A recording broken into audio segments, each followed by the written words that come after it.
Assalamualaikum warahmatullahi wabarakatuh. Perkenalkan, nama saya Sherly Agustina Ningsih, Stambuk D1 A121090, jurusan Agribisnis kelas C. Saya di sini akan menjelaskan materi pendidikan Pancasila dengan topik-topik sebagai berikut. Yang pertama, dinamika Pancasila sebagai sistem filsafat. Dinamika Pancasila ini terbagi menjadi tiga masa atau tiga periode. Yang pertama, pada masa pemerintahan Soekarno.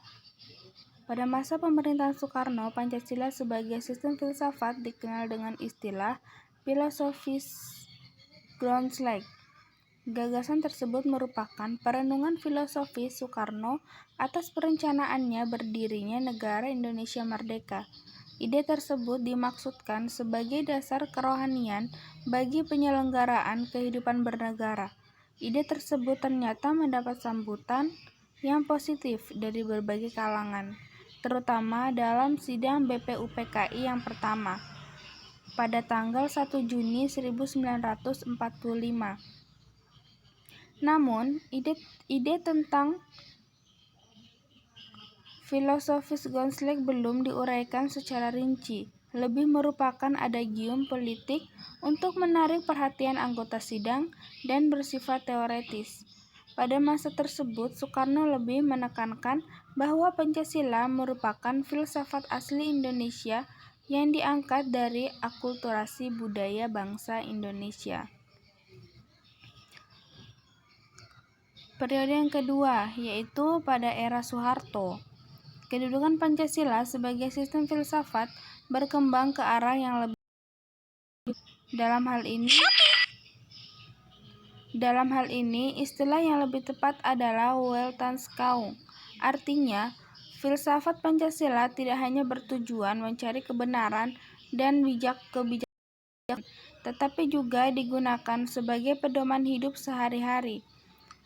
Atas dasar inilah Soeharto mengemban sistem filsafat Pancasila menjadi penataran P4. Periode yang terakhir adalah pada era reformasi. Pada era reformasi, Pancasila sebagai sistem filsafat kurang terdengar resonansinya.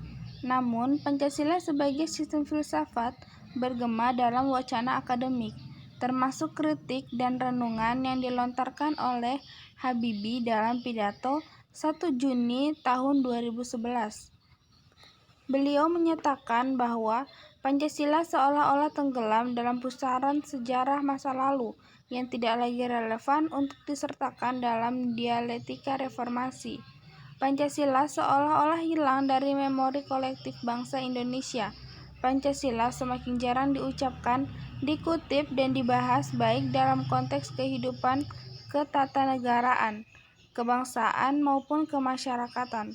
Pancasila seperti tersadar di sebuah lorong sunyi justru di tengah denyut kehidupan bangsa Indonesia yang semakin hiruk-pikuk dengan demokrasi dan kebebasan berpolitik.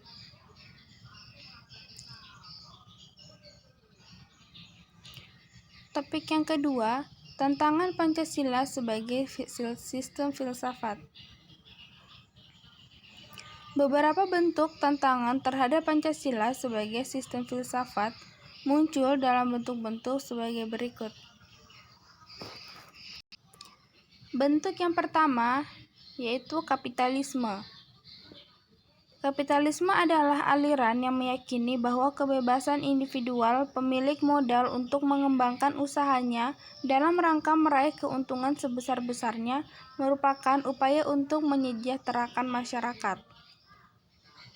Yang kedua, bentuk komunisme adalah sebuah paham yang muncul setelah reaksi atas perkembangan kapitalisme sebagai produk masyarakat liberal. Komunisme merupakan aliran yang meyakini bahwa kepemilikan modal dikuasai oleh negara untuk kemakmuran rakyat secara merata.